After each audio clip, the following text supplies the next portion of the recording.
Assalamualaikum warahmatullahi wabarakatuh. Halo teman-teman semua, gimana nih kabarnya? Semoga kalian dalam keadaan baik-baik saja ya. Di masa pandemi seperti saat ini, kita harus pandai-pandai dalam menjaga kesehatan kita. Ingatlah teman-teman, kesehatan itu sangat-sangat penting. Sekaya apapun kita, jika kita sakit, maka kita itu tidak akan bahagia. Karena jika kita sakit, kita itu gak bisa melakukan ini itu dengan secara maksimal. Nah, ingat selalu pesan ibu ya, selalu menjaga jarak, mencuci tangan, dan memakai masker jika keluar rumah. Nah, sebelumnya perkenalan dulu ya, karena ada pepatah mengatakan tak kenal maka tak sayang. Makanya kenalan dulu ya. Perkenalkan, nama saya Iftitahil Isnaini dari Prodi Pendidikan Ekonomi, Fakultas Ekonomi, Universitas Negeri Yogyakarta. Tentu kalian tidak asing bukan dengan kata-kata UN, yaitu iya, itu loh, salah satu universitas perguruan negeri di kota Yogyakarta yang biasanya terkenal dengan kota pelajarnya. Dan di sana itu makanannya itu juga murah-murah loh. Nah, pada kesempatan kali ini saya akan menyinggung mengenai salah satu kegiatan ekonomi, yaitu fungsi penawaran, permintaan, dan keseimbangan pasar. Nah, tentu kalian sudah tidak asing bukan dengan kata-kata ekonomi tersebut. Ya enggak lah, kan hampir setiap hari kalian melakukan kegiatan ekonomi seperti membeli sayur, membeli buah, membeli lauk pauk, dan sebagainya. Kegiatan ekonomi itu sangat penting dan hampir setiap hari kita itu pasti melakukan yang namanya kegiatan ekonomi untuk memenuhi kebutuhan hidup kita. Nah, BTW Baswe nih, teman-teman udah tahu belum pengertian permintaan dan penawaran itu? Permintaan adalah barang atau jasa yang ingin kita beli untuk memenuhi kebutuhan kita sesuai dengan budget atau uang yang kita miliki. Sedangkan penawaran adalah barang atau jasa yang dijual di pasar kemudian kita tawar. Nah, untuk penjelasan lebih lengkapnya, yuk kita belajar bersama-sama. Di rumah Joglo ada banyak mebel disusun berjajar-jajar. Yuk kawan markibel, mari kita belajar. Dan penawaran dan harga keseimbangan.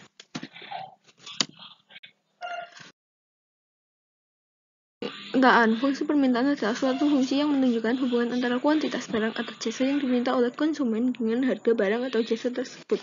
Fungsi permintaan juga menunjukkan hubungan antara jumlah suatu barang yang diminta dengan faktor-faktor yang mempengaruhinya. Jadi, hubungan antara harga dan jumlah barang yang diminta oleh konsumen memiliki hubungan yang terbalik, sehingga gradien dari fungsi permintaan atau B akan selalu negatif. Permintaan suatu barang dipengaruhi oleh beberapa faktor, antara lain harga barang tersebut, harga barang lain, pendapatan, dan selera. Keterkaitan antara permintaan suatu barang dengan faktor-faktor lain dapat digambarkan ke dalam sebuah fungsi. Dengan demikian, fungsi permintaan adalah sebagai berikut. Q sama dengan A min B kali P atau P sama dengan A min B kali Q. Syarat mutlak fungsi permintaan. A harus positif, B harus negatif. Sedangkan untuk menentukan fungsi permintaan adalah sebagai berikut.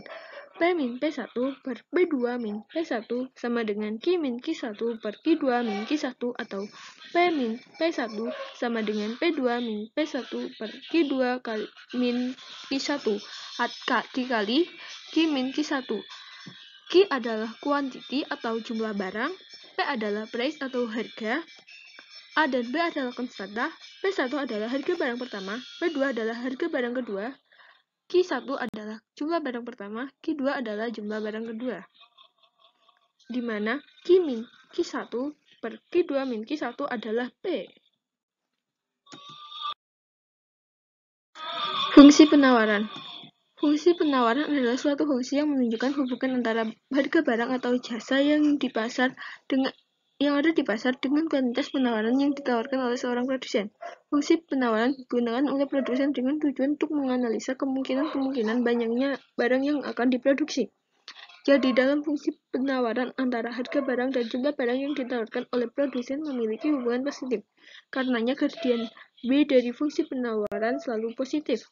Kalau yang fungsi permintaan, gradien B-nya negatif, karena antara harga barang dan jumlah barang yang ditawarkan oleh produsen itu memiliki hubungan yang terbalik.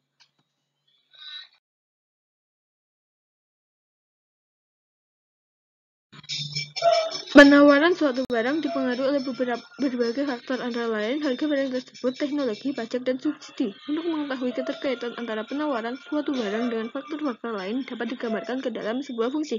Dengan demikian, fungsi berikut. Q sama dengan A plus B kali P, atau P sama dengan A plus B kali Q.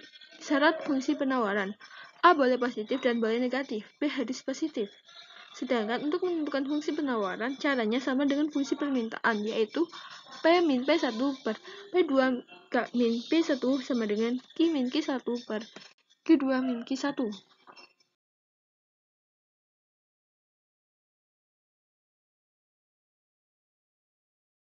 Keseimbangan pasar atau market equilibrium. Market equilibrium atau keseimbangan pasar adalah sebuah kondisi ketika terjadi keseimbangan antara jumlah produk atau jasa yang diminta maupun yang ditawarkan dalam harga tertentu. Keseimbangan pasar terjadi apabila jumlah barang yang diminta oleh pembeli atau konsumen sama dengan jumlah barang yang ditawarkan oleh produsen atau penjual. Jadi rumusnya sama dengan QD sama dengan QS, atau PD sama dengan PS.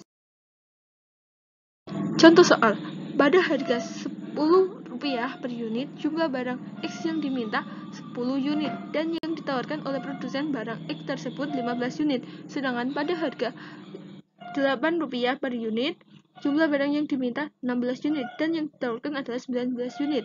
Maka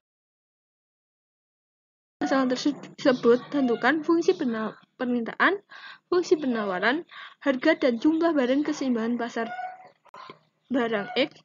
Gambarkan grafik atau kurva keadaan keseimbangan. Penyelesaian. QD1 sama dengan 10, QD2 16, P1 10, P2 8, QS1 15, QS2 11. Yang pertama itu kita cari fungsi permintaan. Fungsi permintaan rumusnya P min P1 per P2 min P1 sama dengan Q min Q1 per Q2 min Q1. Nah, terus nanti Q-nya itu dijadikan 1 atau hanya lambang Q saja, tidak ada konstanta di depan Q. Sehingga QD sama dengan min 3 P plus 40. Fungsi penawaran rumusnya sama seperti fungsi permintaan, yaitu P min P1 per P2 min P1 sama dengan Q min Q1 Q2 min Q1. Nah, tapi cuma kalau yang fungsi penawaran itu pakai yang QS. Kalau tadi yang fungsi permintaan itu pakai QD. Nah, terus kemudian sama seperti tadi, Q-nya itu dijadikan 1 atau di depan Q sudah nggak ada angka konstanta lagi. Jadinya, QS sama dengan 2P min 5. Untuk menentukan keseimbangan pasar, rumusnya QD sama dengan QS. Jadinya 40 min 3P sama dengan min 5 plus 2P. Nah, P-nya ketemu 9. Kemudian dimasukkan ke salah satu persamaan di antara QD atau QS. Nah, setelah itu P-nya itu diganti dengan angka 9. Kemudian ketemulah Q-nya. Setelah itu, kita membuat grafiknya. Nah, antara titik P-nya itu yang horizontal, Q-nya yang vertikal. Nah, P-nya itu kan 9 dan Q-nya itu 13. Jadinya di antara itu dikasih titik. Kemudian yang QS itu min 5 plus 2P, yang QD 40 min 3P.